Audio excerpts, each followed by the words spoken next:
اس لیے کہ اللہ تعالیٰ کا ارشاد ہے فَعْلَمْ أَنَّهُ لَا إِلَهَ إِلَّا اللَّهُ، آپ جان لیجئے کہ اللہ کے سوا کوئی عبادت کے لائق نہیں ہے۔ تو گویا اللہ تعالیٰ نے علم سے ابتدا فرمائی، اور حدیث میں ہے کہ علماء انبیاء کے وارث ہیں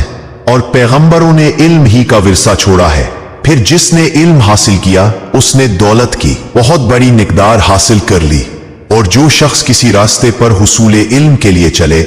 اللہ تعالیٰ اس کے لیے جنت کی راہ آسان کر دیتا ہے۔ اور اللہ تعالیٰ نے فرمایا کہ اللہ سے اس کے وہی بندے ڈرتے ہیں جو علم والے ہیں، اور دوسری جگہ فرمایا اور اس کو عالموں کے سوا کوئی نہیں سمجھتا،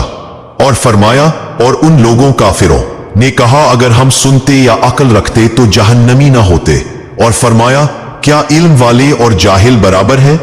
اور رسول اللہ صلی اللہ علیہ وسلم نے فرمایا جس شخص کے ساتھ اللہ بھلائی کرنا چاہتا ہے تو اسے دین کی سمجھ عنایت فرما دیتا ہے، اور علم تو سیکھنے ہی سے آتا ہے۔